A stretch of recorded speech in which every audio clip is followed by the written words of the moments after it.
Chapter 1. Introduction: The Actor Who Became President. Ronald Reagan is one of the most fascinating and at the same time most contradictory figures in American history. Hardly any other president has had such a lasting impact on his country, both politically and culturally.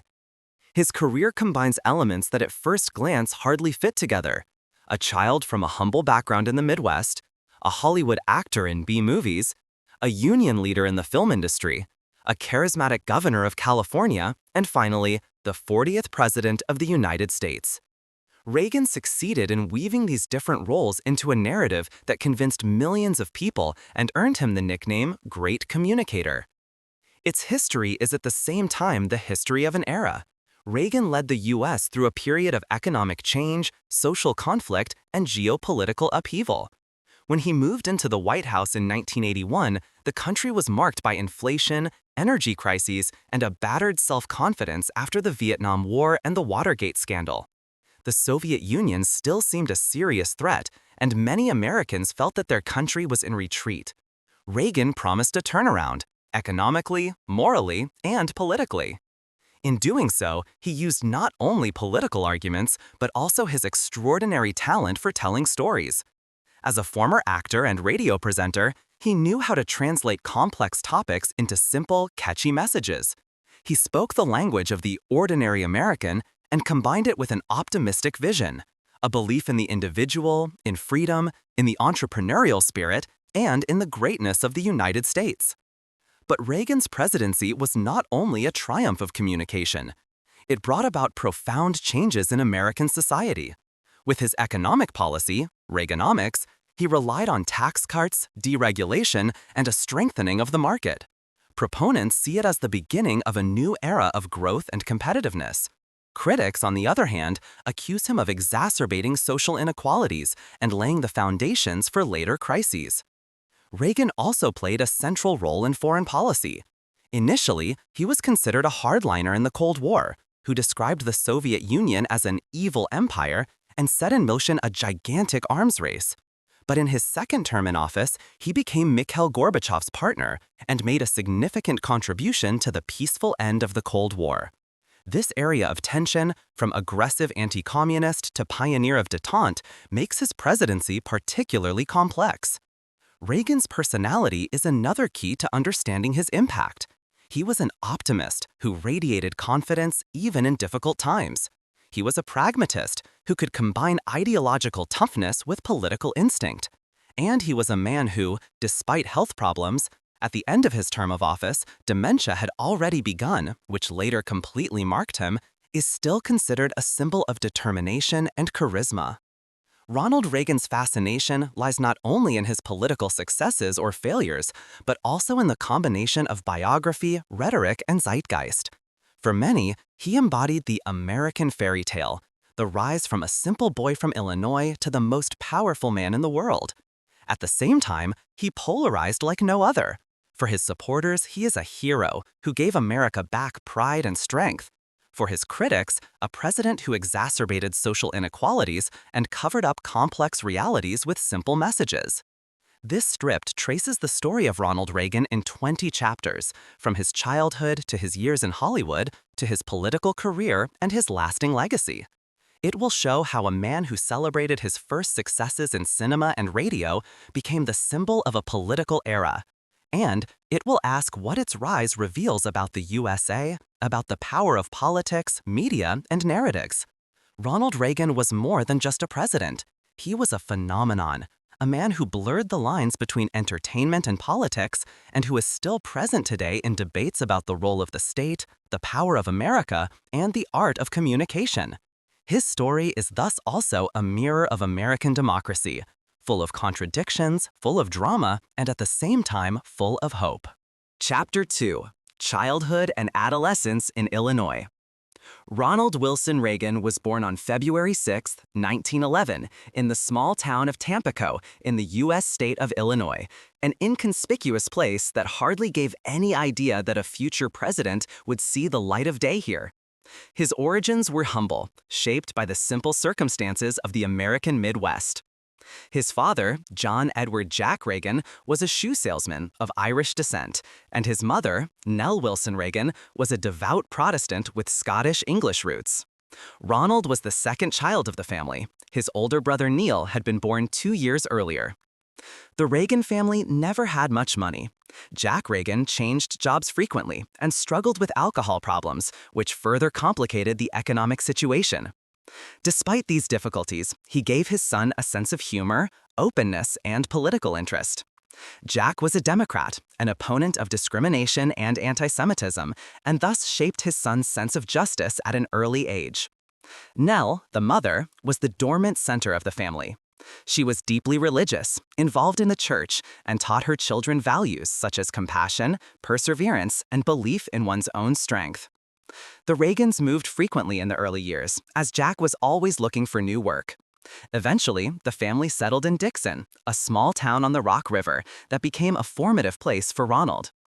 Dixon was a typical small town in rural America, characterized by community spirit, hard work, and manageable social structures.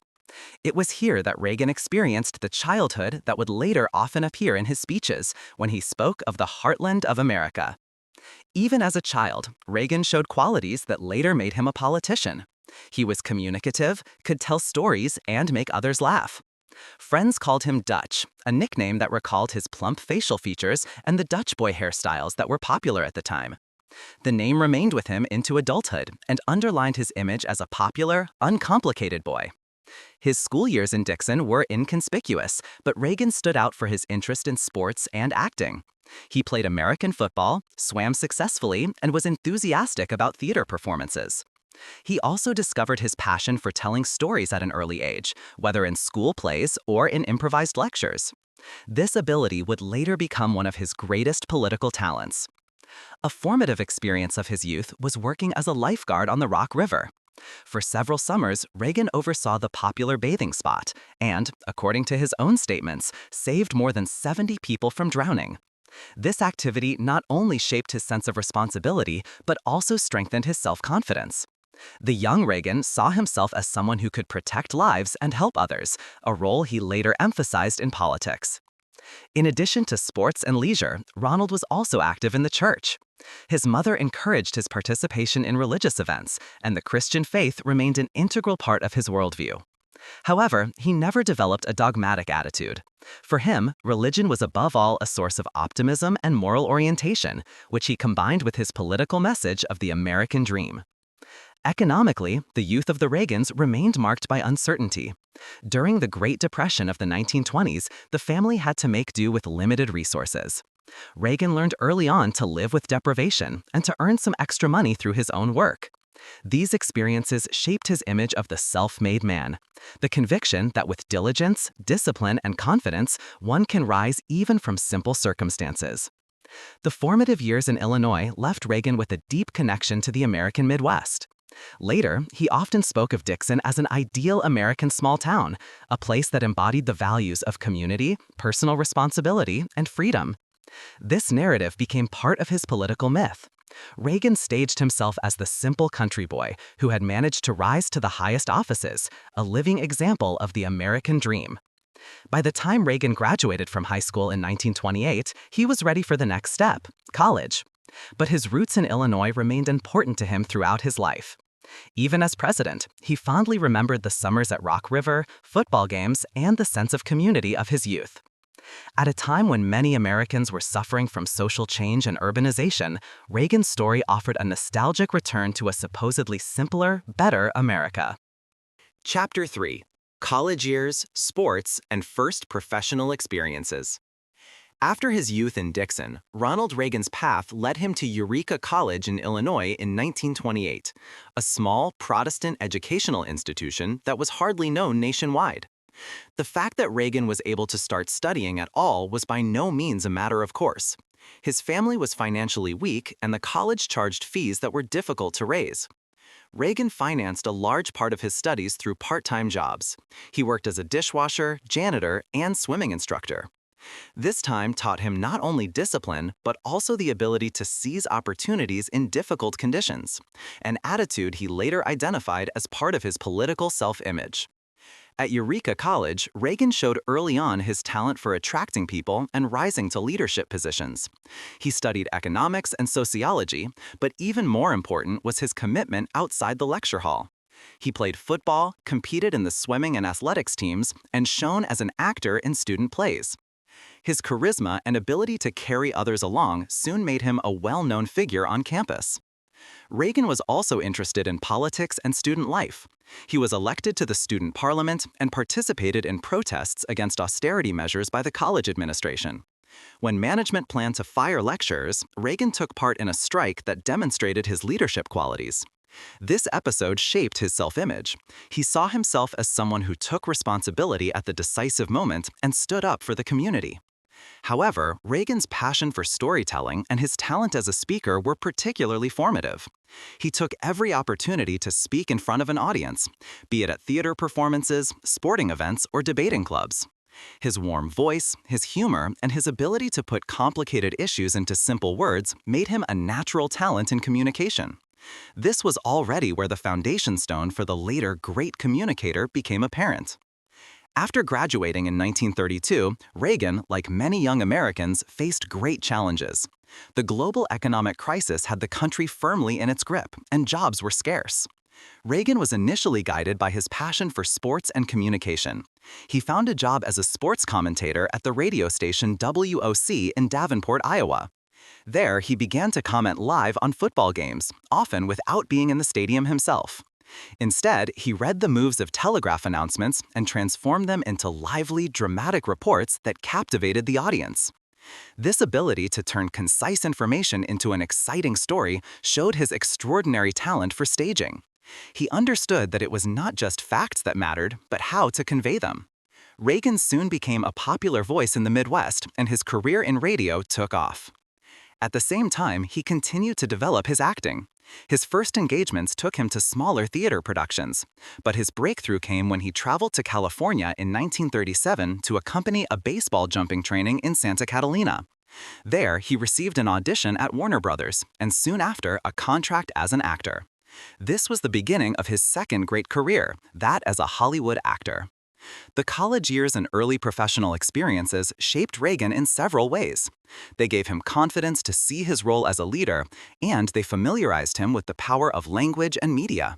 He had learned how to reach an audience, how to turn complex events into clear stories, and how to convey optimism even in uncertain times.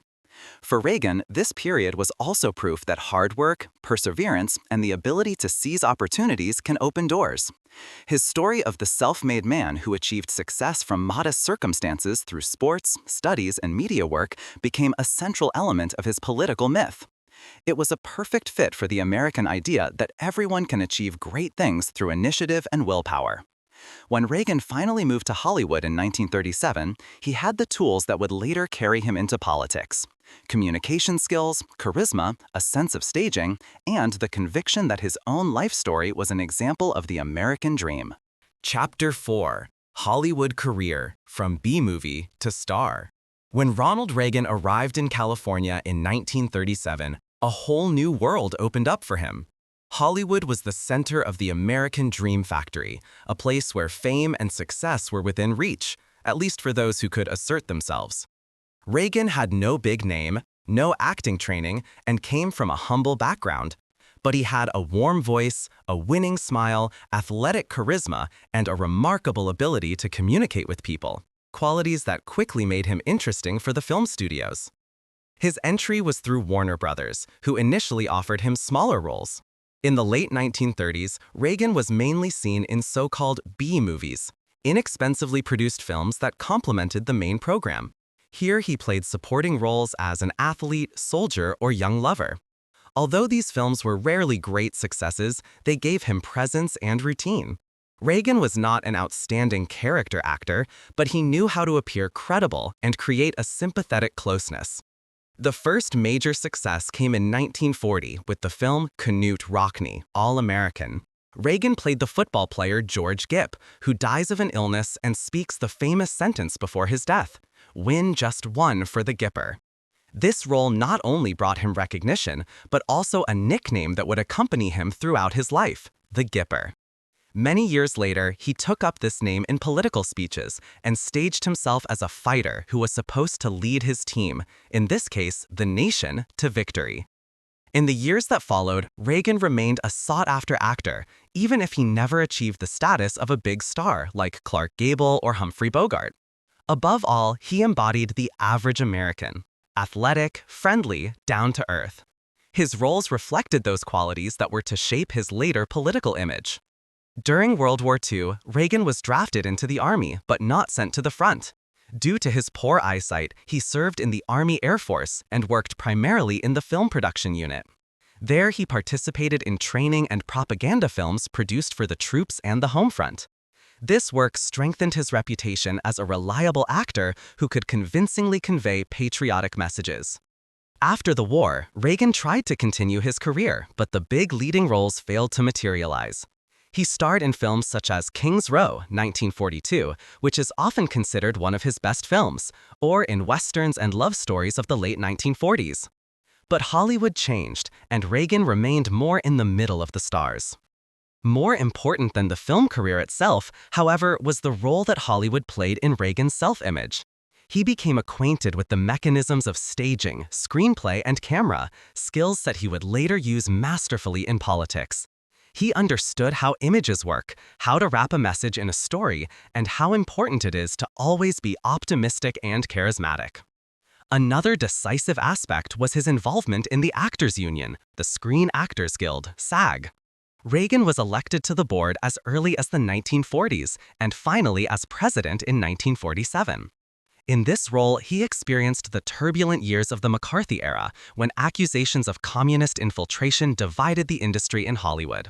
Reagan positioned himself as an anti-communist without slipping into radical hysteria, and thus gained political profile. So the years in Hollywood were more than just an acting career. They were a school of communication, self-expression, and political experience. It was there that Reagan developed the mixture of down-to-earthness and glamour that later made him so unique. For many Americans, he remained the Hollywood star who had made it to the White House, a symbol that anything is possible in the USA.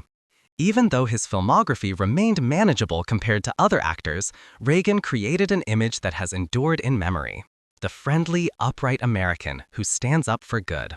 This image was to lay the foundation for his political career in the 1960s and 1970s. Chapter 5: Reagan as President of the Actors Union, SAG. Ronald Reagan's time in Hollywood was not only marked by film roles, but also by his commitment behind the scenes.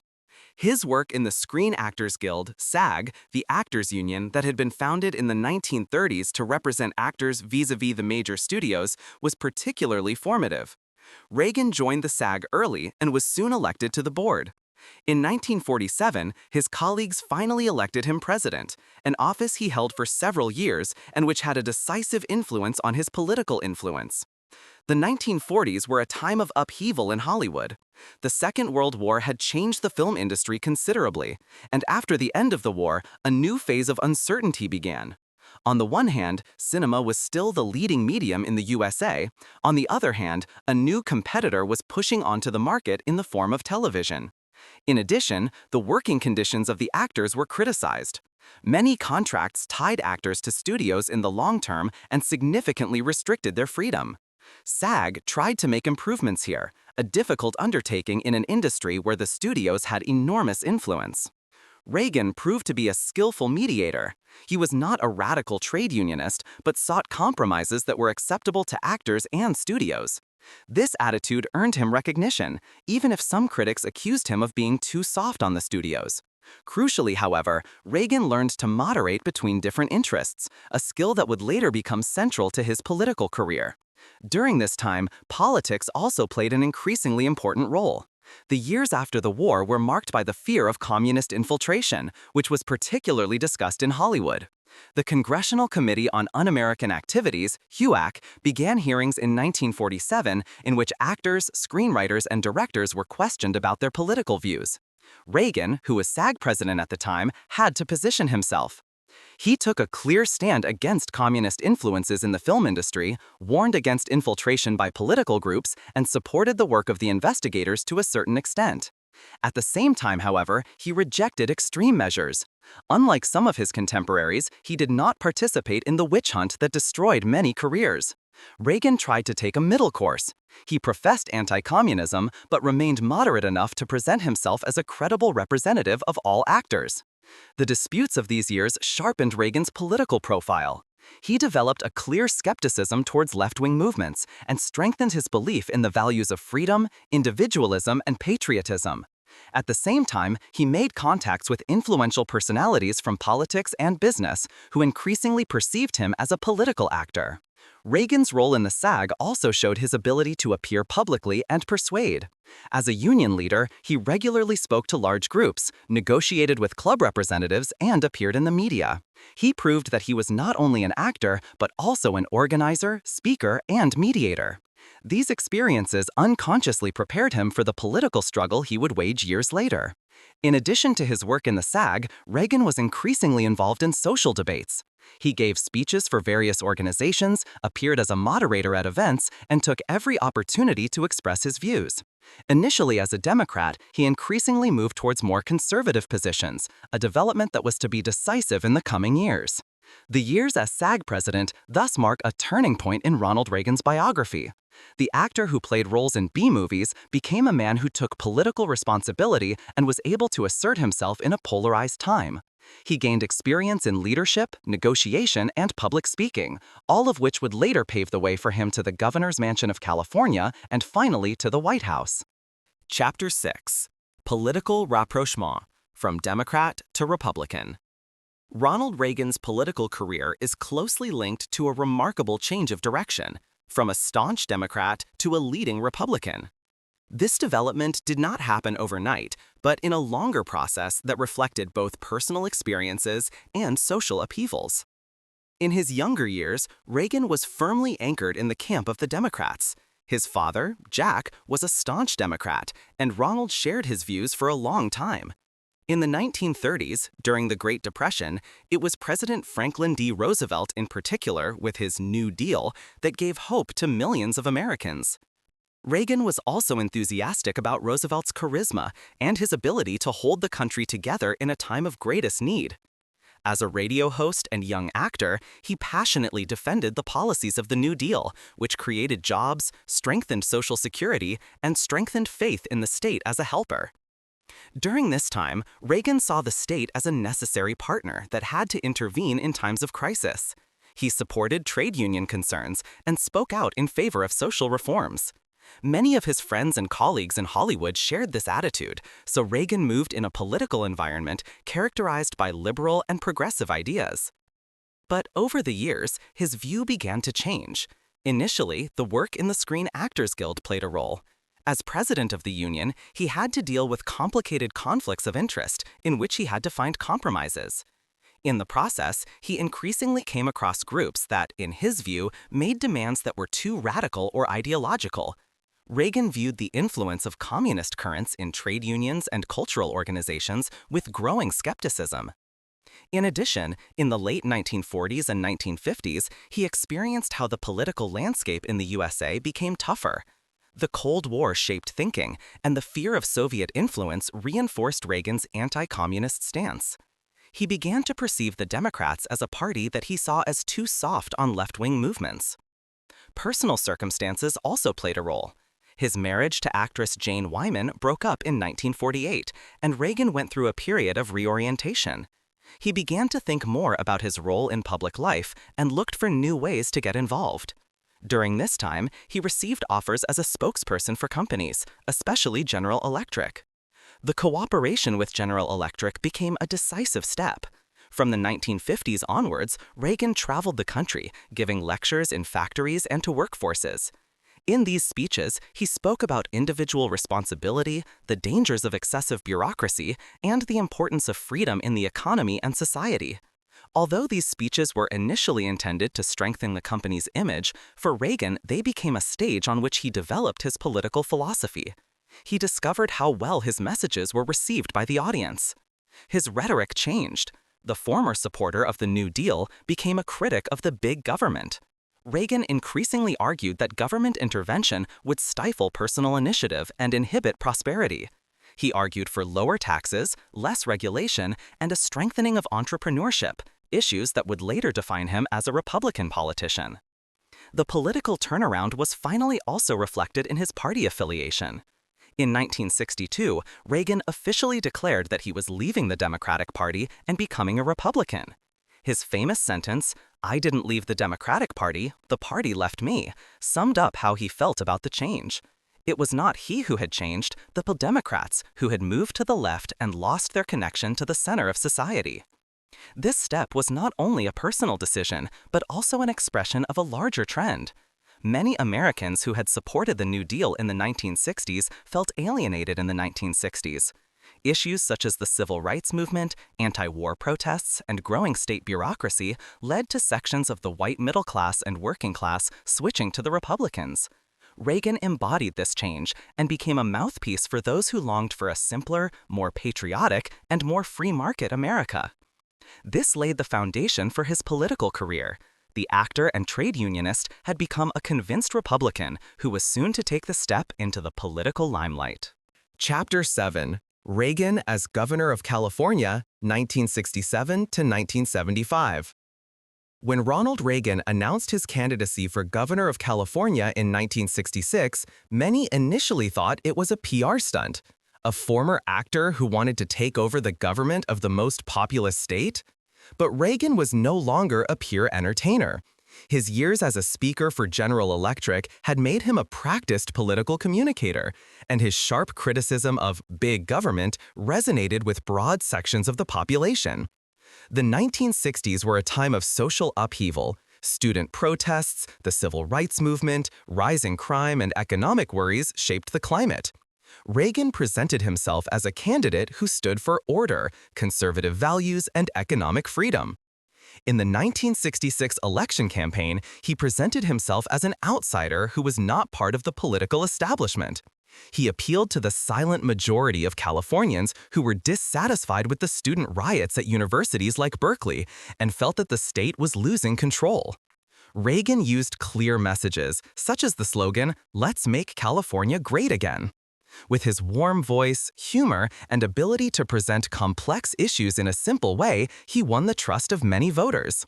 In the end, he won a clear victory over incumbent Governor Pat Brown, a political earthquake. When Reagan took office in 1967, he faced enormous challenges. California was economically strong, but had a growing budget deficit. Reagan promised to put the finances in order. He pursued a mixture of austerity measures and tax increases, a pragmatic move that surprised some of his conservative supporters, but showed his willingness to adapt ideology to reality. A formative theme of his term of office was the student protests. The University of California in Berkeley, in particular, was a focal point. Reagan took a hard line against the demonstrators, whom he described as rowdies and anarchists. He used the National Guard to quell protests, a move that made him popular with conservative voters but drew criticism from liberals and intellectuals. Reagan knew how to present himself as a defender of law and order, which strengthened his national profile. Reagan also made headlines in social policy.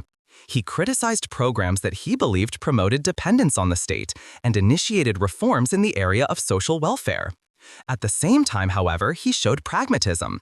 He increased the budget for education and supported initiatives to improve infrastructure. This balance of conservative rhetoric and practical politics made him a statesman to be reckoned with. In environmental policy, Reagan showed surprisingly progressive approaches. Under his leadership, protective measures were introduced for California's coastal areas, and he signed air pollution control laws. This shows that during his time as governor, he was not bound by a rigid ideological program, but was quite willing to respond to public concerns. Reagan's second term, which began in 1970, was stable overall, but it was also marked by increasing polarization. Topics such as crime, taxes, and social tensions dominated the debates. Reagan remained true to his line of streamlining the state and emphasizing the personal responsibility of the citizens.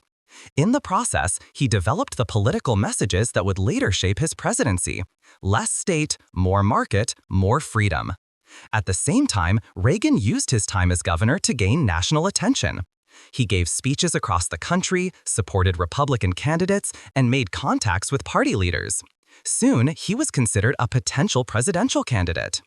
In 1968, he seriously considered a candidacy but withdrew so as not to endanger Richard Nixon. In 1976, he ran against Gerald Ford for the first time, an attempt that failed but finally brought his name to the forefront of the Republican Party. In retrospect, Reagan's gubernatorial period was a political school. He learned to navigate between ideology and reality, tested his messages, and consolidated his image as a conservative but pragmatic leader. For many Californians, he remained the man who brought back order. For his critics, he was a populist who suppressed social movements. In any case, however, he had become a politician who could no longer be underestimated. Chapter 8: The Path to the White House, Election Campaign and Visions. After 2 terms as governor of California, Ronald Reagan had long been more than a regional politician. He had developed a national profile that made him one of the best-known Republicans of his time. His tough stance on student protests, his rhetoric for law and order, and his consistent advocacy of less state and more individual freedom had earned him a loyal following. At the same time, he knew how to clothe his messages in an optimistic language that did not deter but conveyed hope. Many observers saw in him a man who would eventually reach for the highest office in the nation. As early as 1968, Reagan had flirted with a candidacy for the presidency.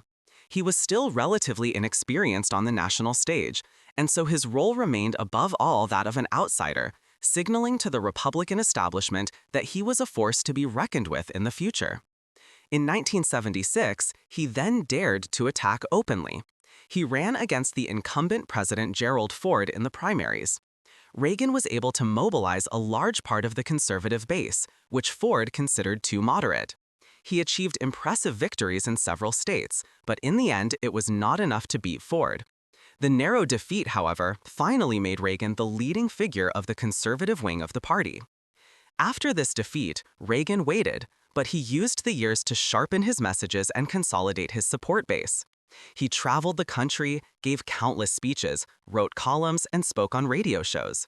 In doing so, he repeatedly repeated the central themes that constituted his policies: the dangers of excessive government, the importance of low taxes, the strengthening of the military, and the belief in the individual entrepreneurial spirit. This continuity made him a permanent fixture in the political discourse. As the 1980 election approached, the political climate was favorable to Reagan. The United States was in a period of uncertainty. The economy was struggling with high inflation and unemployment, the energy crises had shaken confidence, and the hostage-taking in Tehran made America's image in the world look weak. President Jimmy Carter seemed overwhelmed and powerless to many Americans. It was in this environment that Reagan was able to place his message of optimism and strength particularly effectively. Reagan did not present himself as a technocrat, but a visionary. His speeches emphasized America's greatness, the country's ability to overcome crises, and the need to return to original values. He spoke of a new dawn in America, and that the government was not the solution, but the problem. These clear, catchy messages struck a chord in a society that longed for confidence. His campaign team masterfully knew how to play to Reagan's strengths. He was not a detailed politician, but a gifted communicator. In television debates, at election campaign appearances, and in commercials, he conveyed warmth, humor, and authority at the same time. In particular, his repartee in debates, for example, when he disarmed Jimmy Carter with a friendly "there you go again," became legendary. Reagan's campaign also made clever use of the media. His Hollywood experience, his years of work as a speaker, and his knowledge of the effect of images made him the perfect candidate for the television age. Where other politicians seemed stiff and technocratic, Reagan appeared relaxed and charismatic. He conveyed the image of a man who could rebuild America, not through complicated programs, but through faith in his own strength. Another decisive factor was the mobilization of the conservative base. Reagan knew how to unite evangelical Christians, economic liberals, and anti-communists under one roof. The so-called New Right found its political leader in him. Issues such as abortion, traditional family values, patriotism, and military strength combined with his free market agenda to form a powerful political program. So the 1980 election campaign became a triumphal procession. Reagan clearly won the Republican primaries and stood for Jimmy Carter in the primary election. On November 4, 1980, he won an overwhelming victory. He won 489 of 538 electoral votes, a landslide victory. He was the first actor to make it to the White House and the 40th president of the United States. For Reagan, the path to the White House was proof that his messages had their finger on the pulse of the times. He had understood how to turn his displeasure with the current situation into an optimistic vision. Instead of presenting the Americans with accusations, he gave them hope. Instead of explaining complicated programs, he spoke of simple, understandable principles. In doing so, he laid the foundation for a presidency that was to have a lasting impact on the country. Chapter 9. The 1980 Presidential Election, Reagan versus Carter. The 1980 presidential election is still considered a turning point in the political history of the United States. It marked not only Ronald Reagan's rise to the highest office in the country, but also the beginning of a conservative era that would shape American politics for decades.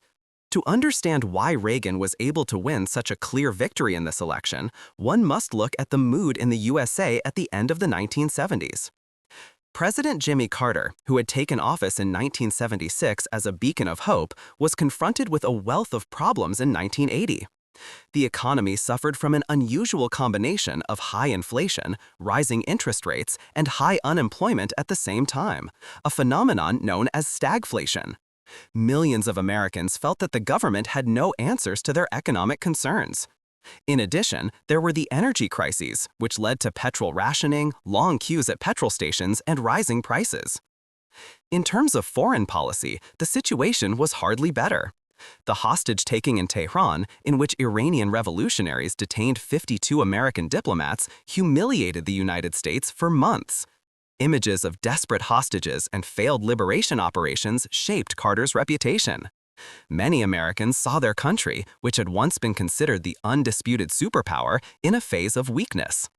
It was in this climate that Ronald Reagan came on the scene. He embodied the exact opposite of Carter: optimism instead of pessimism, clarity instead of complexity, determination instead of uncertainty. His message was simple but effective. America is a great country that just needs to rediscover its strength. He promised tax cuts, the strengthening of the military, and a return to traditional values. The 1980 election campaign became a lesson in political communication. Carter tried to portray Reagan as a dangerous extremist who could risk nuclear war due to his tough stance against the Soviet Union.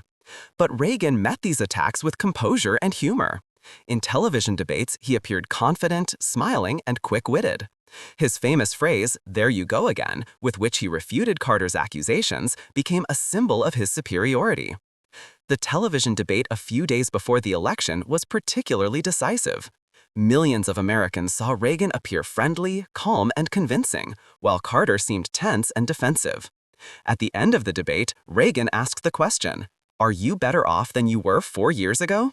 This simple question struck a chord with the voters. Most of them answered no inwardly, and Carter's fate was sealed. The election itself on November 4, 1980, brought a landslide victory for Reagan. He won 489 of 538 electoral votes and secured 44 states. Carter was able to win only 6 states and the District of Columbia. The Republicans also experienced an upswing in Congress, which further strengthened Reagan's position. It was one of the clearest election victories in modern U.S. history. Reagan's success was based not only on Carter's weakness, but also on his ability to forge a broad coalition. He addressed conservative Christians who felt alienated from social changes, such as the legalization of abortion. He won over economic liberals who demanded lower taxes and less regulation. And he reached sections of the working class that traditionally voted Democrat but no longer felt represented by Carter's policies. These Reagan Democrats became a decisive factor in his victory. The election victory in 1980 marked the beginning of a new political era. Reagan entered the White House with a clear mandate. He was to revive the economy, restore America's self-confidence, and resolutely oppose communism. Many observers saw in him not only a new president, but the beginning of a conservative revolution. The 1980 election thus showed how much political communication, charisma, and the ability to embody hope can decide the outcome of elections. Reagan was not the detail-loving politician, but the storyteller who won the hearts of the people. His victory was a triumph of optimism over uncertainty, and the prelude to a presidency that was to fundamentally change the United States. Chapter 10: Reaganomics, Economic Policy and Tax Reforms. When Ronald Reagan took office in January 1981, the American economy faced major challenges. High inflation, rising unemployment, and weak growth had shaken people's confidence. Many Americans doubted whether the American dream was still achievable. Reagan promised to revive this dream with an economic policy program that would later become world famous under the name Reaganomics. The basic principle of Reaganomics was simple but radical: less state, more market. Reagan was convinced that government intervention, high taxes, and excessive regulation were crippling the economy.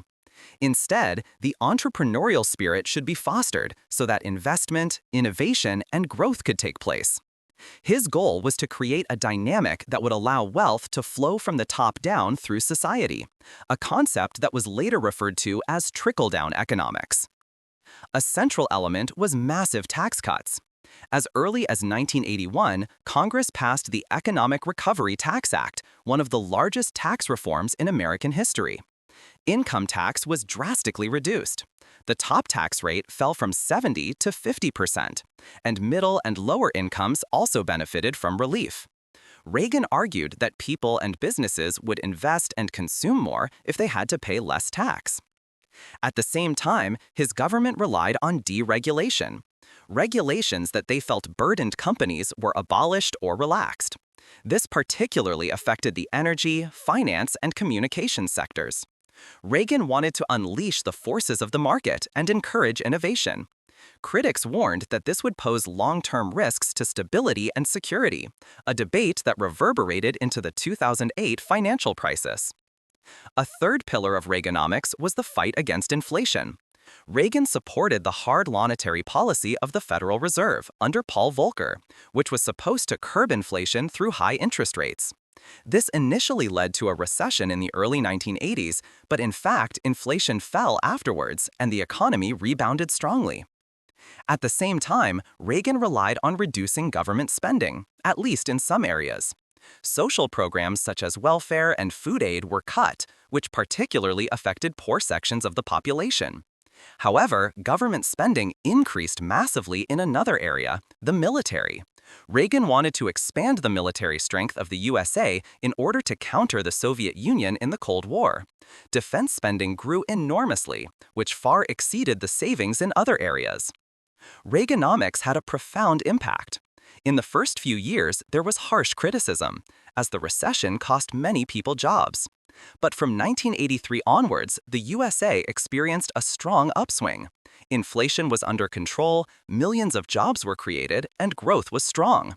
Reagan was able to present himself as a president who had led the economy out of the crisis. At the same time, however, national debt and inequality grew. The combination of tax cuts and high military spending led to a huge budget deficit. During Reagan's term in office, the national debt almost tripled. In addition, the wealthy in particular benefited from the tax reforms, while poorer classes often suffered from the cuts. The gap between rich and poor grew. Proponents of Reaganomics see this as the beginning of a new era of economic dynamism. They emphasize that this policy has made the USA more competitive and has laid the foundation for the growth of the 1980s and 1990s. Critics, on the other hand, speak of a policy that has bought short-term successes through long-term problems, rising inequality, high deficits, and a weakening of the social safety net. Regardless of the assessment, the importance of Reaganomics was enormous. They shaped not only the 1980s, but also the political culture of the USA to this day. The debate about tax cuts, national debt, and social justice still bears the signature of Ronald Reagan to this day. Chapter 11: Social Policy and Domestic Controversies. While Ronald Reagan's economic policy became world famous under the slogan Reaganomics, his domestic and social policies were no less formative and just as controversial. Reagan came into office with the conviction that the government was not the solution, but the problem. This sentence from his inaugural speech in 1981 became the leitmotif of his politics and was reflected particularly clearly in his social policy measures. Reagan was convinced that social programs were well-intentioned, but in practice they created dependency and weakened personal initiative. In his view, they lead to people relying on state support instead of taking responsibility themselves. That's why he relied on cuts in programs such as welfare, food aid, and housing subsidies. Millions of Americans felt the immediate consequences of these measures. Public housing became scarcer, food aid was reduced, and many families suffered from the tightening of conditions for government support. The policy towards the poorest strata of society was particularly controversial. Critics accused Reagan of having led a declaration of war against the poor. The term welfare queen made the rounds in the media, a stereotypical portrayal of welfare recipients who allegedly exploited the system. Reagan used this image in his speeches to underpin the need for reform. However, many saw it as a stigmatization that reinforced racist prejudices and deepened social divisions. There were also conflicts in the area of health policy. Reagan cut funding for programs to provide health care for poorer sections of the population. At the same time, the AIDS epidemic grew during his term in office, which particularly affected homosexual men. For a long time, the government reacted hesitantly and hardly addressed the issue openly. It was only when the disease reached broader sections of the population and public pressure increased that the government became more active. Critics see this late reaction as an omission that cost countless lives. Another domestic political area of tension was the question of civil rights. Reagan came up with conservative positions, which were particularly supported by the religious right. He spoke out against abortion and supported traditional family values. This made him extremely popular with evangelical Christians, but led to conflicts with women's rights organizations and liberal groups. The appointment of conservative justices to the Supreme Court, including Sandra Day O'Connor, the first woman on the Supreme Court, but also later conservative hardliners such as Antonin Scalia, helped shape the political orientation of the judiciary in the long term. Reagan also set clear accents in drug policy. Under the motto, "War on Drugs," his government massively tightened laws and penalties for drug use and trafficking.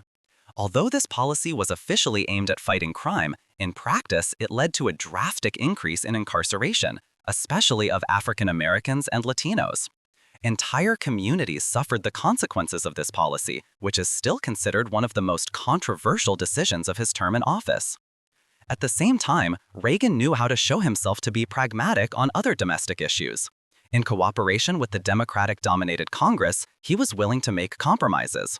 For example, despite his rhetoric, he signed several tax increases when the deficits became too large. He also accepted some concessions in social policy, for example, in maintaining certain programs for the needy. Nevertheless, the overall impression remains that Reagan deliberately wanted to push back the role of the state in the social sphere. He relied on individual responsibility, on the market, and on private initiatives. For his supporters, this was a necessary change of course that freed America from state dependence and made society more dynamic. For his opponents, however, it was a step backwards that exacerbated inequality and left millions of people in poverty. The domestic political controversies of the Reagan years show how deep the rifts in American society were and still are today. Questions about the role of the state, social justice, and individual responsibility versus collective care were raised anew during this time and continue to shape the political debate in the USA to this day. Chapter 12. The Cold War I. Confrontation with the Soviet Union. Ronald Reagan's presidency is inextricably linked to the Cold War. When he moved into the White House in 1981, relations between the United States and the Soviet Union were at a low point. The Soviet invasion of Afghanistan, the stationing of medium-range missiles in Europe, and the ongoing nuclear threat had poisoned the climate. Many Americans felt that their country had lost strength to Moscow. Reagan took office with the promise to end this weakness and re-establish the United States as a determined leader. His stance towards the Soviet Union was initially uncompromising. Reagan did not believe in peaceful coexistence on an equal footing, but saw communism as a system that would fail sooner or later.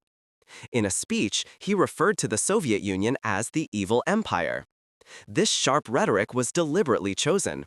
It was intended to make it clear that the US would no longer rely on détente, but on strength and confrontation. A central component of this strategy was the massive expansion of the American military. Reagan demanded and received enormous increases in the defense budget from Congress. New weapon systems were developed, the Navy was expanded, and strategic weapons were modernized. The Strategic Defense Initiative (SDI) program, also known as Star Wars, caused a particular stir. It was an attempt to develop a missile defense system in space that would protect the United States against Soviet nuclear missiles.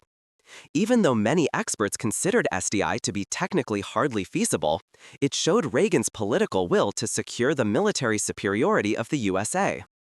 In Europe, Reagan relied on the stationing of new medium-range missiles to counter the Soviet SS-20 missiles. This led to massive protests in Western Europe, where hundreds of thousands demonstrated against the danger of nuclear escalation. The peace movement was particularly strong in Germany. But Reagan stood firm, declaring that only strength could force Moscow to the negotiating table. Reagan also intensified the conflict in the Third World. Under the doctrine of the rollback policy, he supported anti-communist movements in Latin America, Africa, and Asia. This ranged from financial and military aid to covert CIA operations. Particularly controversial was the support of the Contras in Nicaragua, a guerrilla group that fought against the Sandinista government. Critics accused Reagan of supporting authoritarian regimes and brutal militias as long as they were anti-communist. Reagan's tough stance caused tensions to escalate significantly in the first years of his presidency. The danger of nuclear war seemed more tangible than ever. In 1983, disaster almost struck when the Soviet Union mistaken a NATO maneuver called Able Archer for the preparation of a nuclear first strike. Only level-headed officers prevented an escalation. But despite the growing tensions, Reagan's policy also had a strategic logic. He believed that the Soviet Union was economically weak and could not sustain the arms race in the long run. By expanding the military and technological superiority of the USA, he wanted to force the Soviets to overstretch their limited resources. In fact, the economic crisis intensified in Moscow, putting increasing pressure on the system. Reagan's confrontational course made him extremely popular domestically, with conservative voters who longed for a president who showed strength. For many Americans, he was the one who restored the nation's self-confidence. At the same time, he was highly controversial abroad. Many in Europe feared that his policies could bring the world closer to the abyss of nuclear war. The first years of Reagan's foreign policy during the Cold War were therefore characterized by rhetoric of toughness, military rearmament, and worldwide proxy conflicts. But they also laid the foundation for a later turnaround, when Reagan began to negotiate disarmament with the Soviet Union. This phase of confrontation was the prelude to one of the most remarkable chapters of his presidency, the transition from toughness to dialogue. Chapter 13: The Cold War II, From Arms Race to Disarmament. After Ronald Reagan had pursued an uncompromising confrontational course towards the Soviet Union in the first years of his presidency, there was a surprising turnaround in the mid-1980s. The president, who wanted to fight the evil empire, became a statesman who became one of the decisive architects of the end of the Cold War. This development was not only the result of geopolitical changes, but also an expression of Reagan's political instinct and willingness to seize opportunities when they presented themselves. A decisive factor was the change of power in Moscow. After the death of Leonid Brezhnev in 1982 and two short-term successors, Mikhail Gorbachev came to the helm of the Soviet Union in 1985. He was a younger, reform-oriented leader who recognized the deep economic and social problems of the Soviet system. Gorbachev knew that the Soviet Union could not keep up the arms race with the USA indefinitely. His policy of glasnost, openness, and perestroika, transformation, was aimed at reforms that also required détente and relations with the West. Reagan reacted cautiously at first, but he soon recognized the opportunity. He remained a staunch opponent of communism, but he saw Gorbachev as an interlocutor with whom one could negotiate. The two met for the first time in Geneva in 1985.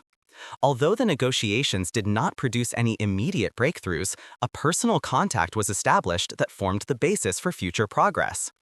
Reagan, who was often seen as an ideological hardliner, showed his pragmatic side here. He was willing to build trust and rely on Gorbachev's reform course.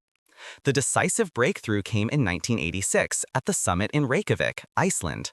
There, Reagan and Gorbachev discussed far-reaching disarmament plans, including the possibility of abolishing almost all nuclear weapons. Although the summit ultimately failed on the issue of the American Missile Defense Program (SDI), the talks showed how far both sides were willing to go. For many observers, Reykjavik was a turning point. For the first time, the vision of a nuclear weapon-free world was seriously discussed.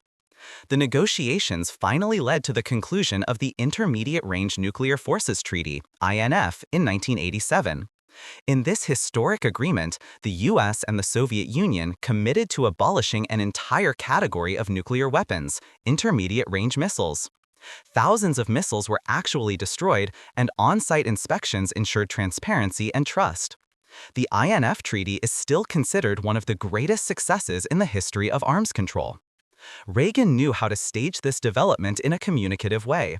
His visit to Berlin in 1987 became legendary when he shouted in front of the Brandenburg Gate, "Mr. Gorbachev, tear down this wall." This sentence was more than just rhetoric, it symbolized the hope for an end to the division of Europe. 2 years later, the Berlin Wall actually fell, an event that many associated with Reagan's clear stance. But Reagan's path to disarmament was not free of contradictions. While he concluded agreements with Gorbachev, he at the same time continued to rely on massive rearmament and maintained the harsh rhetoric. Some historians argue that it was precisely this mix of strength and dialogue that made the success possible. The Soviet Union felt pressured by the arms race, while at the same time Reagan opened up a way out through negotiations. In his own country, Reagan also had to do some convincing. Parts of the Republican Party were skeptical of the disarmament negotiations and accused him of being too soft on Moscow. But Reagan used his charisma to convince the public. He presented the treaties as a victory for American strength. The Soviets had given in because the United States had remained steadfast. This interpretation strengthened his position and made it easier for him to silence critics. At the end of his second term, Reagan was no longer the president who warned of an evil empire, but the one who had made a decisive contribution to détente. He left the White House in 1989 with the image of a statesman who helped end the Cold War. Whether this was mainly due to his policies or the internal weaknesses of the Soviet Union remains controversial among historians. What is undisputed, however, is that Reagan took advantage of the momentum and paved the way for a new era in international relations. Chapter 14. Reagan's Foreign Policy Beyond the USSR, Middle East, Latin America, Africa. Although Ronald Reagan's presidency is primarily associated with the Cold War and relations with the Soviet Union, the rest of world politics also played a central role. Reagan saw the United States as a global leader that must intervene wherever freedom and democracy are threatened. This attitude led to an active and often controversial engagement in the Middle East, Latin America, and Africa. In the Middle East, Reagan faced a particularly complex situation. The region was marked by conflict, instability, and the strategic interest of the USA in oil and security. In 1983, one of the greatest tragedies of his tenure occurred when 241 American soldiers were killed in a bomb attack on the U.S. naval base in Beirut. The attack was carried out by Hezbollah militias that had close ties to Iran. Reagan was then forced to withdraw U.S. troops from Lebanon, a decision that was perceived as a defeat and raised questions about American strategy in the region. Relations with Iran and Iraq also shaped the Reagan years. During the Iran-Iraq War in the 1980s, the U.S. officially supported Iraq under Saddam Hussein because Iran was seen as a major threat. At the same time, however, there were secret arms deliveries to Iran, a contradiction that later came to light in the Iran-Contra scandal. This dual policy showed the pragmatic but also risky nature of Reagan's Middle East policy. Reagan was particularly active in Latin America. The region became a central theater of the Cold War in the 1980s. Reagan saw left-wing movements in Nicaragua, El Salvador, and Grenada as the extended arm of the Soviet Union and Cuba. In 1983, he ordered the invasion of the small Caribbean island of Grenada to overthrow a Marxist government. The operation was swift and successful and strengthened Reagan's image as a determined leader. Far more controversial, however, was the support for the Contras in Nicaragua. These guerrilla fighters were supposed to fight the Sandinista government, which Reagan saw as a communist threat. Officially, Congress was not allowed to provide funds for the Contras. But members of the government found detours. Weapons were secretly sold to Iran, and the proceeds went to the Contras. When this became known, the Iran-Contra scandal developed, which shook Reagan's presidency. The Reagan administration also intervened in El Salvador. It supported the government in the civil war against left-wing guerrilla groups, often despite massive human rights violations. Critics accused Reagan of supporting authoritarian regimes and neglecting human rights in favor of anti-communist goals. A similar pattern emerged in Africa. Reagan viewed the continent primarily through the lens of the Cold War. He supported anti-communist forces in Angola and Mozambique and opposed governments that he saw as linked to the Soviet Union. At the same time, he maintained close relations with authoritarian regimes as long as they served as a bulwark against communism. Despite these controversies, Reagan also pursued initiatives that had a positive impact. In South Africa, for example, he did not immediately tighten sanctions against the apartheid regime, but growing pressure from Congress and activists eventually forced his government to take a clearer stance. The U.S. played an important role in international pressure on the apartheid system in the late 1980s, although Reagan was personally more hesitant. Reagan's foreign policy beyond the Soviet Union was thus marked by contradictions. On the one hand, the claim to defend freedom and democracy, and on the other, support for authoritarian regimes and covert operations. His policy followed less moral principles than the logic of the Cold War. Those who were anti-communist could count on American support. This approach brought Reagan both approval and criticism in his own country. For his supporters, he was the president who consistently fought communism and resolutely pursued American interests. For his opponents, he was a real politiker who sacrificed human rights to geopolitical calculations. What is certain is that his foreign policy had a lasting influence on the image of the United States in many regions of the world, partly positively, partly negatively. Chapter 15. The Fight Against Terrorism and International Crises. In the 1980s, one issue became more of a focus of American foreign policy: international terrorism. Ronald Reagan took office at a time when attacks, kidnappings, and hostage-taking were on the rise and threatened the Western world's sense of security. For Reagan, it was clear that the United States had to react decisively and show that it would not allow itself to be blackmailed. A particularly drastic event was the attack on the U.S. naval base in Beirut in October 1983. A truck bomb loaded with explosives killed 241 American soldiers, the heaviest loss of the U.S. military in peacetime to date. The attack, for which Hezbollah was blamed, deeply shook the United States. Reagan was faced with the difficult decision of whether to keep the troops in Lebanon or withdraw them. In the end, he decided to withdraw. Critics saw this as a sign of weakness, while supporters considered it a necessary measure to prevent further bloodshed. In addition to Lebanon, Reagan was preoccupied with numerous other crises. In 1985, the Palestinian group Abu Nidal hijacked a TWA plane. Several hostages were murdered before the crisis could be resolved. Reagan made a public appearance during this time by emphasizing the toughness of the USA and promising to consistently prosecute terrorists and their supporters. Libya was also targeted by the Reagan administration. Dictator Muammar al-Gaddafi was considered a sponsor of international terrorism. After 2 U.S. soldiers were killed in a bomb attack in a Berlin discotheque in 1986, Reagan ordered airstrikes on Tripoli and Benghazi. The operation, called El Dorado Canyon, also targeted Gaddafi's residence. The Libyan ruler barely survived, but the attacks signaled that the U.S. was willing to use force to fight terrorism. Reagan's approach to the war on terror was often military, but he also relied on symbolic strength. In speeches, he emphasized that the U.S. would never negotiate with terrorists. However, this position was called into question in the Iran-Contra scandal when it became known that the government had secretly sold weapons to Iran in order to secure the release of American hostages in Lebanon. For many, this was a contradiction to Reagan's public line and a serious blow to his credibility. In addition to terrorism, Reagan had to deal with a number of international crises. In Central America, the situation kept coming to a head. In Nicaragua, El Salvador, and Guatemala, the U.S. supported governments or groups that fought against left-wing movements.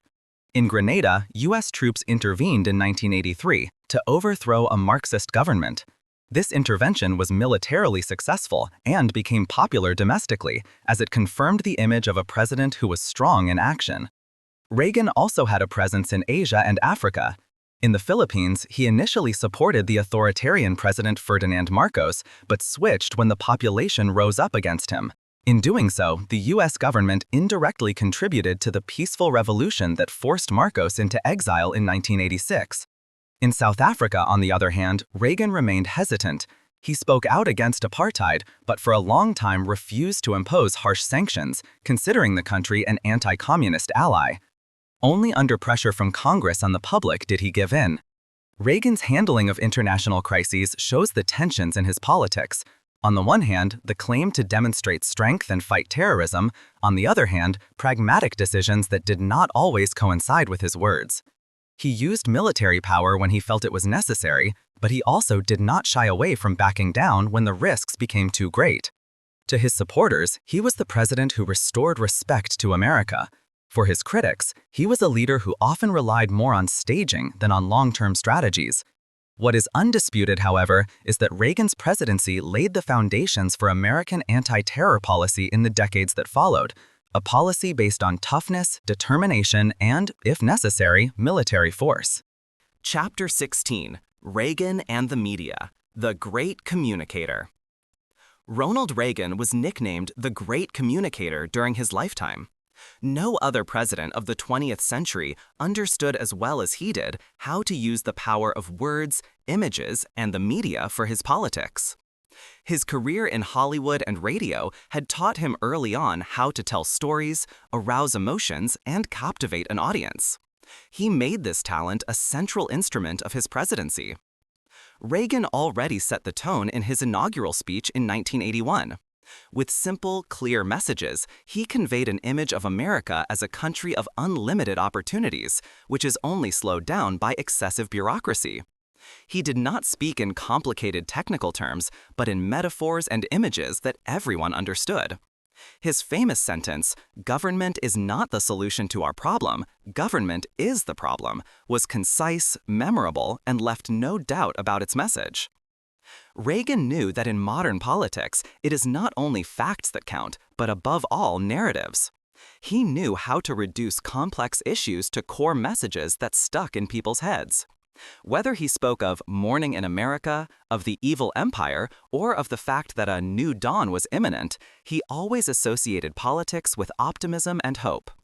His speeches were carefully staged, often with quotes from American history or biblical references that resonated with the audience. A major advantage of Reagan was his media experience. As an actor, he knew how to move in front of the camera, how to set pauses, how to work with looks. As a radio commentator, he had learned to convince with his voice.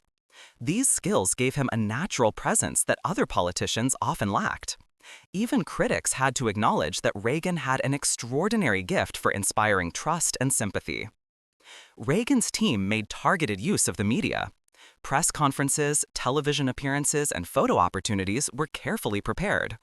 The famous images of Reagan chopping wood or riding horseback on his ranch reinforced the image of a down-to-earth, strong leader. At the same time, he presented himself in suits and with a statesman-like appearance as a dignified president. This balance between closeness to the people and authority is what made him so credible for many Americans. His communicative strength was also evident in crisis situations. After the assassination attempt on him in March 1981, in which he was seriously injured, he joked to the doctors in the hospital, "Please tell me that you are a Republican." Such humorous remarks, combined with his resolute demeanor, strengthened his image enormously. He appeared as an unwavering optimist who mastered even life-threatening situations with composure. The speech at the Brandenburg Gate in 1987 is another example. With the words, "Mr. Gorbachev, tear down this wall," Reagan created a historical scene that went far beyond concrete politics. This sentence became a symbol of the West's claim to freedom and had a lasting impact on his presidency. But Reagan's media strategy was not only strength, but also protection. His government has often been rocked by scandals and controversies, from the Iran-Contra scandal to massive budget deficits. But Reagan's communication skills covered up a lot. Even when he had no answers to detailed questions, he managed to diffuse the situation with humor and charisma. Many Americans forgave him for mistakes because they felt that he spoke honestly and authentically. Critics accused him of being more of an actor than a statesman. They saw his politics as more staging than substance. But it was precisely this ability to stage that was a key to his success. Reagan understood that politics in modern democracy is not only administration, but also theater, a stage on which you have to convince. He mastered this stage masterfully. Reagan's role as a great communicator shows that his presidency cannot be explained by concrete laws and programs alone. His legacy also lies in the way he conveyed politics. He made Americans feel like they were part of a great shared history. He reminded them that their country was something special, a shining city upon a hill, as he called it. In doing so, Reagan set standards that continue to have an impact today. Every president after him had to be measured by his ability to formulate messages that move people. At a time when television was the central medium, he used it like no other to spread his vision. And even in retrospect, it remains clear that without his extraordinary communication skills, Ronald Reagan would probably never have become the president history knows him to be. Chapter 17: Scandals and Downsides, Iran-Contra and more. As charismatic and successful as Ronald Reagan seemed as president, his term in office was not free of scandals and dark sides. The most well-known and consequential was the Iran-Contra scandal, which shook the U.S. political landscape in the mid-1980s and seriously questioned Reagan's credibility. But this was not the only dark stain of his presidency. The Iran-Contra scandal began with two separate but interconnected issues. On the one hand, in the 1980s, several American citizens in Lebanon were in the hands of pro-Iranian militias. Reagan had repeatedly emphasized publicly that the U.S. would never negotiate with terrorists. At the same time, the pressure to free the hostages grew. On the other hand, in Central America, there was the Contras, a guerrilla movement that fought against the Sandinista government of Nicaragua. Reagan saw the Sandinistas as a communist threat supported by the Soviet Union and Cuba. But the U.S. Congress had forbidden the government to supply the Contras directly with money or weapons. To solve both problems at the same time, members of Reagan's administration resorted to a risky plan. Weapons were sold to Iran through secret channels, a country that was officially considered an enemy of the USA. The proceeds from these arms sales were used to finance the Contras in Nicaragua. These covert operations contradicted not only Reagan's public statements, but also applicable law. When the affair came to light in 1986, the outcry was enormous. Congress set up committees of inquiry, and for weeks the revelations dominated the headlines. Particularly incriminating was the impression that the government had violated its own principles. Reagan had promised never to negotiate with terrorists, but that was exactly what happened. The question of Reagan's personal responsibility remained controversial. Some of his closest associates, including National Security Advisor John Poindexter and Colonel Oliver North, were directly involved in the operations. Reagan himself stated that he had no detailed knowledge.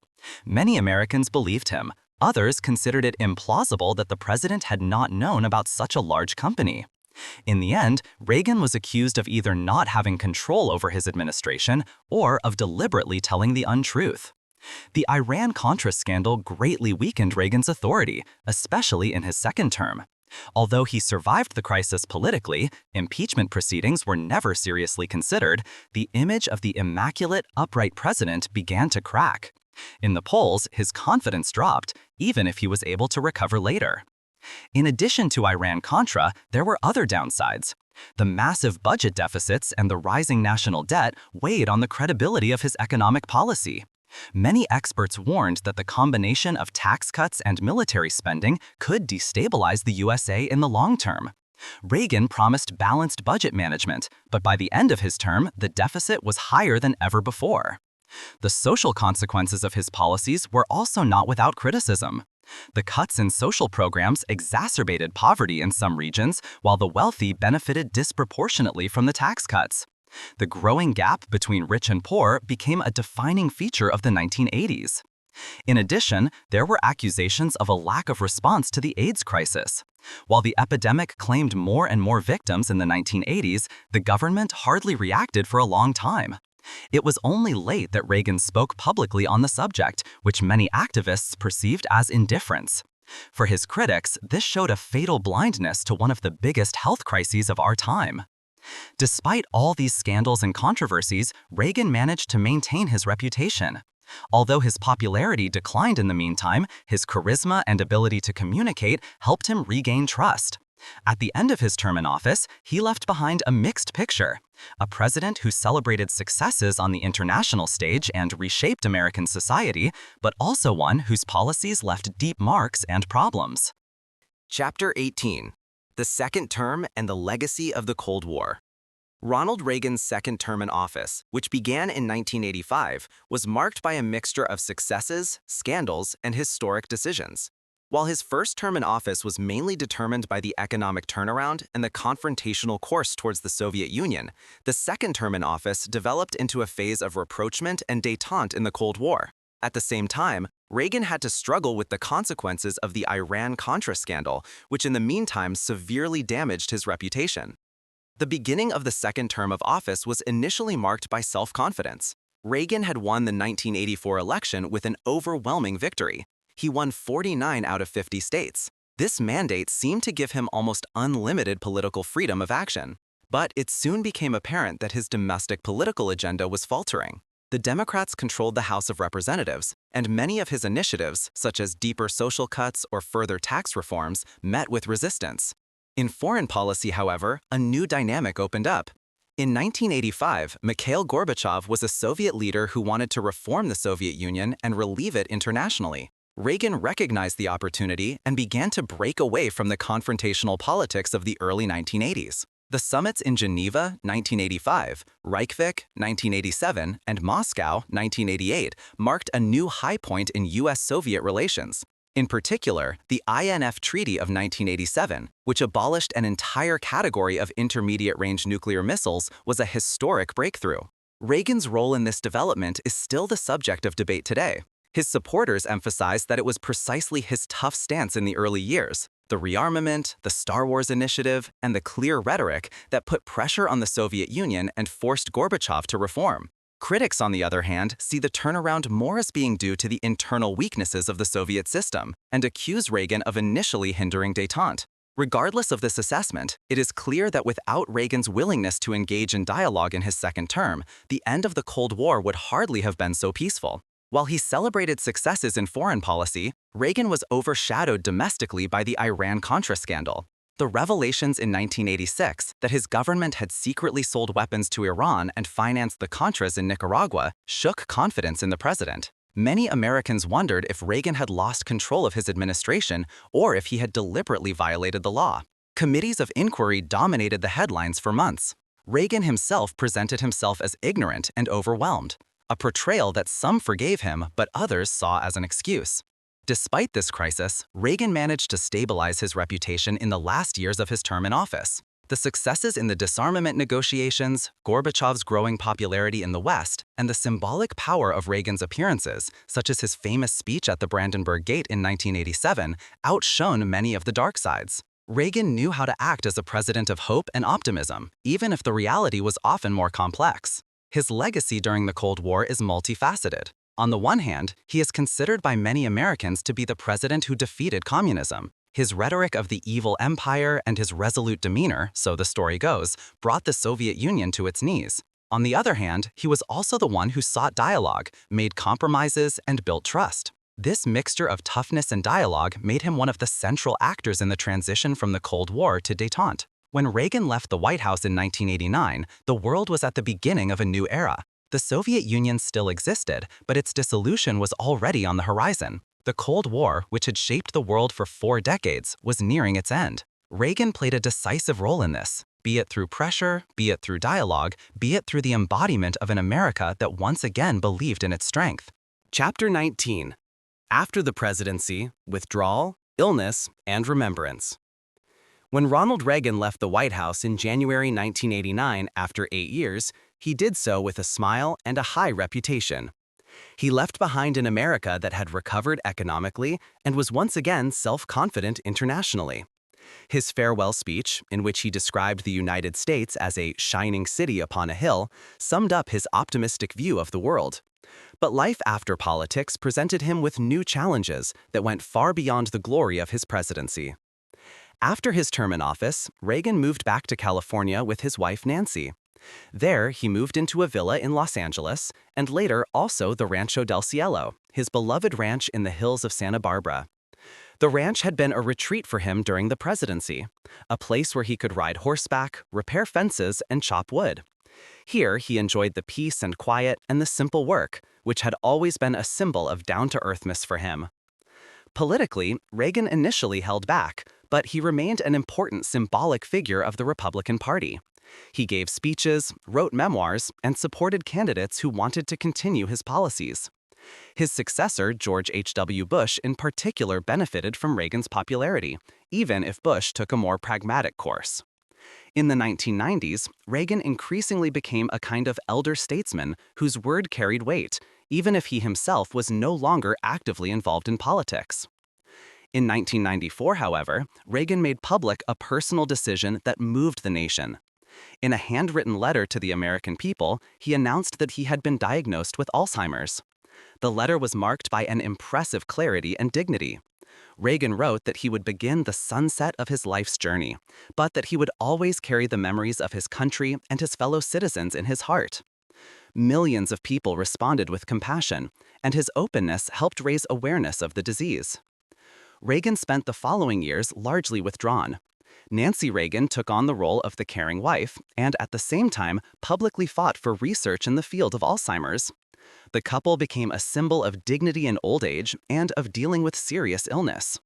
While Reagan himself sank more and more into the silence of his illness, his popularity with the public continued. Ronald Reagan died on June 5, 2004, at the age of 93. His death triggered a wave of sympathy that showed how much he had shaped American society. Thousands of people lined the streets as his body was transferred to Washington to be laid out in the Capitol. Heads of state and government from all over the world paid their last respects to him, including Mikhail Gorbachev, his former opponent in the Cold War. The memory of Reagan remained alive after his death, and controversial. To his supporters, he was the great president who restored pride and strength to America, who ended the Cold War and led the country out of economic crisis. For his critics, he was a politician who exacerbated social inequality, supported authoritarian regimes, and covered up difficult realities with popular messages. But regardless of the evaluation, his influence was undeniable. In the years following his death, Reagan became increasingly an icon within the Republican Party. Hardly any politician could give a speech without referring to him. Streets, schools, and airports were named after him, and the Ronald Reagan Presidential Library and Museum in California became a central place of remembrance. His figure became a point of reference for the conservative movement, which revered him as a symbol of optimism, patriotism, and free market freedom. This made Reagan not only a historical figure, but also a myth. The actor, governor, and president had long been more than just a politician. He was a projection screen for hopes, longings, and debates about American identity. Chapter 20. Reagan's Legacy: Myths, Criticism, and Significance for the USA. Ronald Reagan left behind a political legacy that extends far beyond his time in office. Hardly any president of the 20th century shaped American politics as much as he did. For his supporters, he is a national hero who ended the Cold War, revived the economy, and gave America new self-confidence. For his critics, he is a politician who exacerbated social inequality, supported authoritarian regimes, and created problems for the future. His legacy is thus both myth and reality, a complex mixture that continues to influence U.S. political thinking today. A central component of Reagan's legacy is his role in the Cold War. In the eyes of many Americans, he was the president who defeated communism. His harsh rhetoric, his commitment to military strength, and his willingness to put economic and political pressure on the Soviet Union are considered factors that accelerated the disintegration of the Eastern Bloc. At the same time, it was he who negotiated historic disarmament treaties with Mikhail Gorbachev and paved the way for the peaceful end of the conflict. Whether Reagan is seen as a victor in the Cold War or as a skillful co-creator of change remains controversial, but it is undisputed that he played a key role. Reagan also set standards in economic policy. Reaganomics fundamentally changed the understanding of the state and the market in the USA. Tax cuts, deregulation, and the promotion of entrepreneurship shaped a new economic policy culture. For many conservatives, Reagan became a role model that shows how less government can lead to more dynamism. Critics, however, see his policies as the root of growing inequality, high budget deficits, and increasing social division. To this day, there is a dispute in the USA about whether Reaganomics was a success or a mistake. Reagan remains controversial in domestic politics. His war on drugs led to a massive increase in incarceration, especially among African Americans and Latinos, with consequences that are still felt today. His late reaction to the AIDS crisis is also seen as a serious omission. On the other hand, many see him as a president who strengthened trust in the institutions and brought back optimism. Reagan's communication skills are another part of his legacy. As a great communicator, he set new standards for political rhetoric. He knew how to reduce complex topics to simple messages and convey a feeling of hope. His formulations, from the evil empire to the shining city upon a hill, became political role models. Every president after him had to be measured by how well he could reach the hearts and minds of the people. The Republican Party was also strongly influenced by Reagan. He formed a conservative coalition of economic liberals, religious right-wingers, and anti-communists, which remained decisive for decades. To this day, Republican politicians invoke it to strengthen their own legitimacy. Reagan became a kind of yardstick. The true conservative was someone who stood in his tradition. At the same time, Reagan became a myth that does not always correspond to reality. Many of his weaknesses, the rising debt, the social hardships of his policies, the scandals, are faded out in popular memory. What often remains is the image of the optimistic, humorous president who gave America greatness again. This myth is so strong that it still influences political debates today. In the end, Reagan remains a figure full of contradictions. Actor and statesman, ideologue and pragmatist, confronter and mediator. He was a president who polarized, but at the same time reawakened the feeling of national unity. His legacy is that he not only did politics, but told stories that people wanted to believe. Ronald Reagan was more than a man of his time. He became a symbol of America's ability to reinvent itself again and again. And perhaps that's where his significance lies. He embodied the belief that optimism, determination, and the American dream endured even in times of crisis.